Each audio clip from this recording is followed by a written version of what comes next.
waa nasiib daro dadkeenna waynu la talinaynaaye in maanta laga baayac mushtareeyo rag iyo dumarba isqaawin TikTok lala soo fadhiisanayo habluhu isqaawiyaan oo wiilashu isqaawiyaan oo meeshii la qarin jiray banaanka la soo dhigo inuu qofku isqaawinta ka macaasho oo lacag uu ku qaato isiraahdo meelaha lacagta laga bixiyo isqaawinta kaga hel iyo dad badan ku hel waxay noqon kartaa jirkiisii qofku iibsanayo marka siday ruuxa dumarka ah xaraan uga tahay inay xubinkeeda taranka iibsato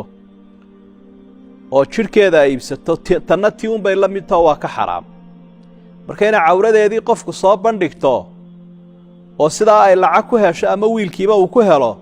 waa xaraan xagga sharcigeena walaalayaal waana nasiib darro weyn marka cawrada qarinteeda halkaas islaamku ka taagan yahayo wax aad ikhtiyaar u leedahay maaha laakiin waa wax waajib ah inaad qariso qodobka saddexaad ay oran lahay waxa weey qofka bani aadamka ah raad baa ka hadha marka maanta muuqaalka noocan aad iska reebto adigoo qaawan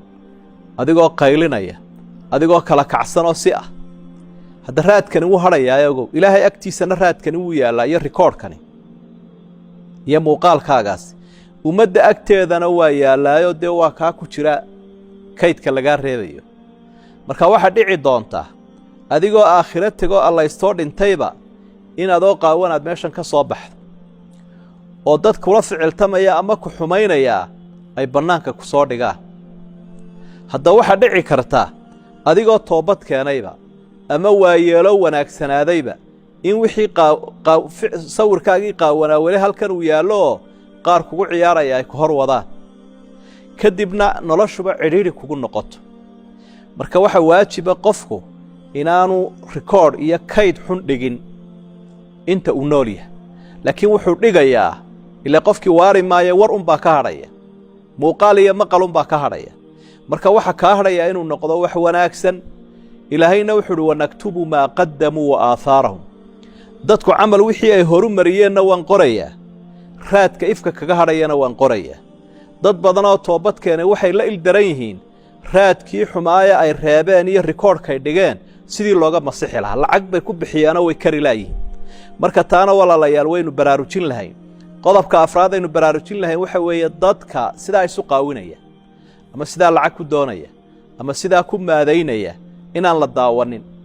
oo cawrada waxa la yiraahdaa haddii ay live tahay iyo haddii ay tahay mid sawir ah mar walba waa xaraan in la eego waxaan oo live oo ku muuqdaa sidoo xaraan u ah bukan sawirkiina xaraan u yahay marka indhuhu waa amaano maskaxdu waa amaano xubnaheennoo dhami waa amaano ilaahay uu nagu aaminay subxaanahu wa ta'aala iyo nicmo uu ina siiyay marka si aanu nicmada inooga noqonin nuqsaan iyo nafsina aanay inooga noqonin waa inaan xaraanta ku eegin qofka isagu sidaa isu qaawiya waa inaan la daawanin oo la eegina laga daaya isagana danu ma aha oo lugooyay ku tahay dadka kale saa u daawanayana iyagana dambi iyo ceeb bay ku tahay intaasaynu isu sheegnay inagoo aan uga jeedin fadeexadayn iyo xumayne laakiin u danaynayna walaalaheenna iyo ehelkeenna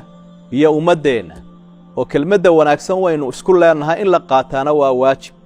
waayo qofka wax garanaya xujada saarani waxa weeye dadka inuu xaq u cadeeyo qofkii loo cadeeyna waxa waajib ku ah kol hadii loo daneeyo lala taliyay inuu qaato ilaahay waxaan ka barayana inagu anfaco aadna waa mahadsantii wassalaamu calaykum waraxmatullaahi wabarakaatuh